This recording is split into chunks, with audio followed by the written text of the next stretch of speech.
Di awal film diceritakan ada seorang gadis yang cantik bernama Samaru. Walaupun Samaru ini gadis yang sangat cantik, ternyata ia adalah sad girl di SMA-nya. Terlihat ia selalu gagal untuk mendapatkan cintanya. Ia sudah mencintai 7 laki-laki tapi selalu gagal. Setelah ia gagal mencari seorang laki-laki bernama Ren, ia pergi ke sebuah kafe untuk memakan beberapa mangkok makanan sambil melakukan video call temannya. Saat ia hendak membayar makanan, ternyata uang yang ia punya habis tak tersisa. Bahkan ia tidak bisa membayar makanan yang telah ia pesan.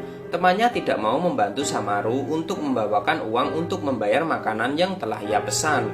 Karena hal itulah antrian di kafe tersebut terlihat memanjang dan menimbulkan kemarahan pada beberapa pelanggan.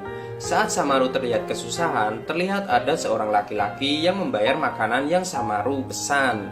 Pria itu cukup ganteng sehingga Samaru berusaha untuk mendapatkan nomor HP-nya. Saat Samaru memohon kepada pria tersebut nampak angkuh dan meninggalkannya di kafe tersebut. Mereka pun akhirnya berpisah dan Samaru tidak tahu menahu mengenai identitas pria tersebut. Pada saat itu, teman Samaru sedang menggambar sambil video call.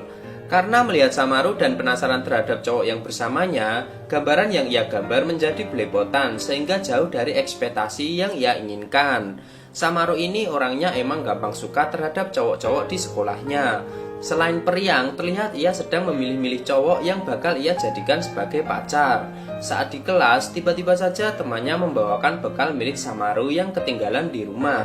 Karena Samaru ini orangnya juga ceroboh, maka cowok itu berkata, "Itulah kenapa selama ini Samaru menjadi jomblo." Samaru berkata kepada cowok itu bahwa dirinya juga menjomblo. Tapi karena cowok itu tidak mau dikatakan jomblo ngenes seperti Samaru, ia pun membalasnya hingga pada akhirnya ia menangis dan mengadu kepada temannya yang ternyata bernama Aoi.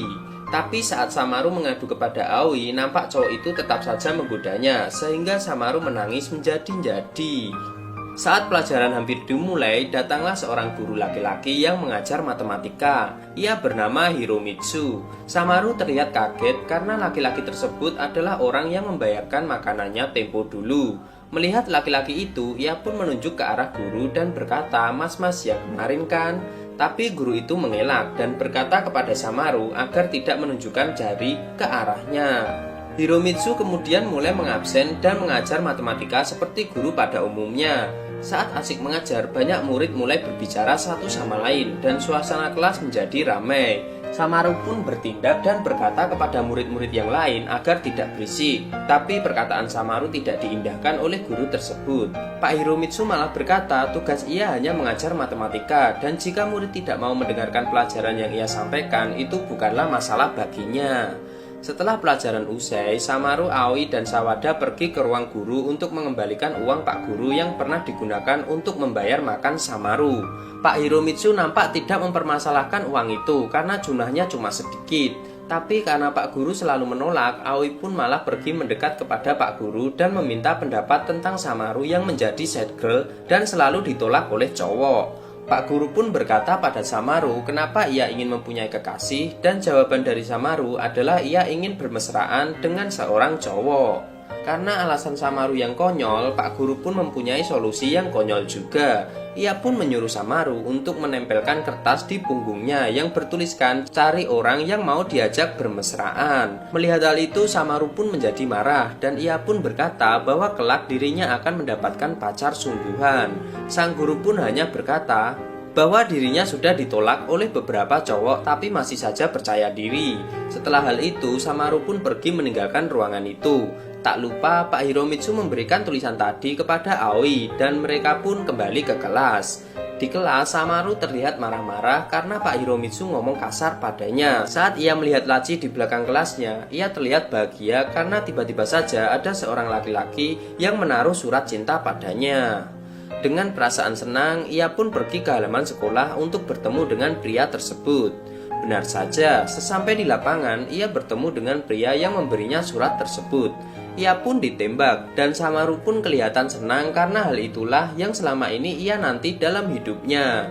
Hari kencan pun tiba. Ia berlari kegirangan dan membayangkan dirinya nanti bergandengan tangan, pelukan, dan saling suap. Saat sedang berada di perempatan jalan, ia hampir saja tertabrak mobil hingga pada akhirnya di sana ada Pak Guru yang menarik tasnya sehingga ia tidak jadi menyeberang jalan.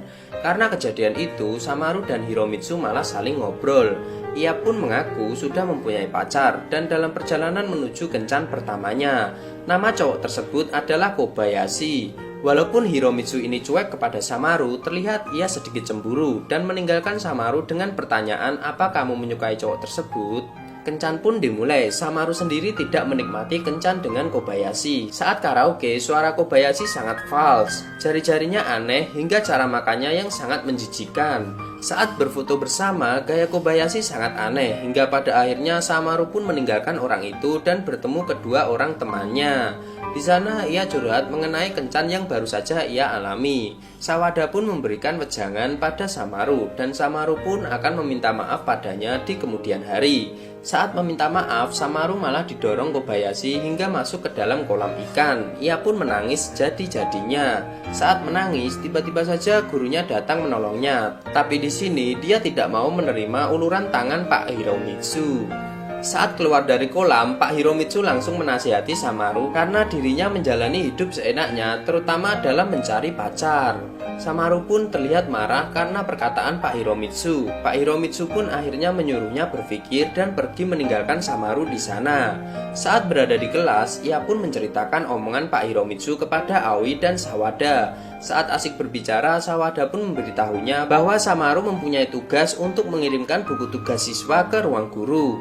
Sesampainya di ruang guru, ia melihat Pak Hiromitsu juga selalu cuek pada siswi yang mendekatinya dan membuat para siswi mulai membencinya. Samaru yang penasaran pada Pak Hiromitsu juga berusaha melihat sisi lain dari Pak Hiromitsu, tapi malah diceramai saat Samaru curhat kalau ia ingin cinta. Samaru jadi ikutan membenci Pak Hiromitsu dan membuat rencana agar dirinya bisa tidak suka pada Pak Hiromitsu. Rencana itu awalnya hampir berhasil, sampai suatu hari Pak Hiromitsu mengantar pulang Samaru dengan menjadikan bajunya sebagai payung dan menaiki mobil Pak Guru hingga ke rumahnya. Ia pun akhirnya mulai jatuh cinta secara utuh kepada Pak Hiromitsu. Karena ibu Samaru tidak berada di rumah, Pak Guru pun membawa Samaru untuk berteduh di rumahnya. Di sini Samaru mulai berpikir aneh-aneh pada Pak Guru. Saat Pak Guru datang, Samaru pun salting dan berlari ke arah lemari Pak Hiromitsu. Ia pun melihat beberapa penghargaan dan menemukan sebuah boneka penguin kecil. Ternyata mainan tersebut milik teman Pak Guru masa kecil. Karena Samaru ini mengotak-ngatik lemarinya hingga berantakan, ia pun mengingatkan Samaru agar tidak melakukan hal itu. Samaru yang melihat Pak Guru datang di dekatnya mengira dirinya akan dipeluk, dan ia pun semakin berpikir yang tidak-tidak. Setelah itu, Pak Guru malah menyuruh Samaru mengerjakan PR. Samaru ini nggak bisa ngerjain matematika dan mengatakan dirinya tidak dirancang untuk mengerjakan matematika. Tapi karena Pak Hiromitsu mengajarinya dengan tekun, akhirnya ia bisa menjawab soal yang ia kerjakan. Samaru pun meminta hadiah karena ia berhasil mengerjakan soal yang diberikan oleh Hiromitsu. Tak disangka, Pak Hiromitsu malah memberikan beberapa tepukan tepat di kepala Samaru. Karena hal itulah Samaru menjadi lebih jatuh cinta lagi pada Sensei. Samaru menyadari kalau jantungnya berdegup kencang saat bersama Pak Guru, tapi ia berusaha untuk menolak perasaan itu. Sampai saat itu ia sudah tak bisa menahannya dan benar-benar jatuh cinta pada Pak Hiromitsu dan mengakui bahwa dirinya memang mencintainya. Ia pun dengan jujur mengatakan kalau ia menyukai Pak Hiromitsu dan akan berusaha membuat Pak Hiromitsu menyukainya. Sensei, setelah sampai rumah, ia merencanakan sesuatu agar Pak Hiromitsu mau meliriknya. Dengan membaca majalah dewasa, ia menggunakan dalaman yang banyak sehingga seolah-olah ia mempunyai dada yang besar sehingga Pak Guru bisa melirik padanya. Tak disangka hal semacam itu benar-benar tidak bisa mengoyahkan iman Pak Hiromitsu. Ia pun menangis di dekat kolam dan curhat kepada Sawada. Sawada pun mempunyai ide agar Samaru harus membuatnya bahagia agar Pak Guru mau meliriknya. Dan kali ini usaha Samaru benar-benar totalitas seperti membantu Pak Guru dalam pelajaran di kelas. Mencuci mobil Pak Guru hingga membawakan bawaan Pak Guru. Suatu hari Pak Hiromitsu meminta muridnya untuk mengikuti paduan suara. Karena tidak ada yang mau, Samaru pun akhirnya mengajukan dirinya dan menunjuk Kotake Sawada agar mau ikut serta pada paduan suara. Karena ajakan Samaru, mau tak mau Kotake pun tidak bisa menolak, dan mereka pun mulai mengajukan lagu yang akan dinyanyikan mereka berdua, dan ditolak. Di sini Kotake semakin khawatir karena mengetahui Samaru berusaha keras untuk menarik perhatian Pak Guru. Ia pun meminta Pak Guru untuk tidak main-main pada Samaru, dan ia pun memasuki ruangan paduan suara dan maju sebagai pengiring piano. Para murid tentu saja heran, apalagi Samaru. Mereka semua tidak percaya bahwa Pak Guru bakal bertugas sebagai pengiringnya. Saat selesai latihan, Pak Guru menunggunya di luar kelas dan mengajaknya untuk pergi besok. Mendengar ajakan Pak Guru, tentu saja Samaru merasa senang. Ternyata ajakan Pak Guru bukanlah kencan berdua dengan Samaru. Ternyata Pak Guru juga mengajak Kotake untuk melihat pertunjukan piano di suatu tempat. Pertunjukan piano Pak Guru membayangkan suasana saat dirinya pacaran sambil mendengarkan musik berdua menggunakan headset. Dan sepertinya orang yang memainkan piano tersebut adalah orang yang sedang dibayangkan Pak Guru Hiromitsu. Setelah selesai mendengarkan pertunjukan tersebut, Samaru pun diantar oleh Pak Hiromitsu. Samaru kesal karena menganggap waktu kencannya telah usai. Ia ingin lebih lama lagi bersama Pak Guru. Saat Pak Guru hendak membukakan pintu mobil, Samaru menganggap itu adalah pelukan. Ia pun pergi dengan kecewa dan meninggalkan buku catatan miliknya di mobil. Di lain hari mereka pun mulai serius untuk berlatih paduan suara. Terlebih mereka sudah menemukan lagu yang mereka gunakan untuk tampil. Setelah latihan di kelas, Samaru merasa cemburu setelah melihat gadis-gadis di kelasnya mendekati Pak Hiromitsu. Saat kesal, Kotake Sawada kembali mengejek Samaru dan ia pun kembali mengadu kepada Aoi. Tapi di sini Aoi malah memberikan solusi yang cukup aneh. Tapi Samaru sih terlihat percaya-percaya aja. Setelah mendapatkan cerita dari Aoi mengenai ciuman hologram itu, ia pun memberitahu kepada Pak Hiromitsu tentang hal itu. Pak Hiromitsu tentu saja tidak mau melakukan hal itu. Saat tiba-tiba mengobrol, tiba-tiba saja ada wanita yang datang dan Pak Hiromitsu pun mengajarnya. Nama cewek tersebut adalah Shimon Suka yang fotonya ada di rak lemari Pak Hiromitsu. Tentu saja Samaru merasa kaget karena dia adalah teman masa kecil gurunya. Ternyata si Suka ini pindah ke sekolah Samaru untuk menggantikan guru di sekolah itu karena sedang sakit. Samaru pun terlihat cemburu karena Suka ini dekat dengan Pak Hiromitsu. Terlebih ia ternyata jago dalam memainkan piano dan membuat keduanya terlihat sangat dekat dan cocok. Saat Samaru cemburu, ia pun mengadu kepada Pak Hiromitsu. Ternyata hubungan antara Hiromitsu dan Suka tidak seperti yang Samaru bayangkan. Pak Hiromitsu sendiri mengatakan bahwa Suka adalah temannya. Mendengar perkataan Pak Guru, tentu saja Samaru kembali bahagia. Tapi saat karaoke dengan Aoi dan Sawada, mereka pun malah menyuruh Samaru untuk tidak mempercayai itu dan menyuruh menghabisi musuhnya. Samaru pun menunjukkan hormat seperti di anime Attack on the Titan dan pergi untuk bertemu Busuka. Saat bertemu dengan Busuka, Samaru malah makin cemburu dan berusaha ingin membunuhnya di lain kesempatan. Di sini maksud membunuh bukan seperti beneran ya guys. Mungkin maksud Samaru hanya ingin memberikan guru itu sedikit pelajaran. Di lain hari, ia pun mulai menyelidiki Busuka dan ia mengetahui beberapa fakta mengenai Busuka. Samaru semakin menggebu-gebu setelah mengetahui boneka penguin yang sama saat dulu ia pernah lihat di lemari Pak Hiromitsu.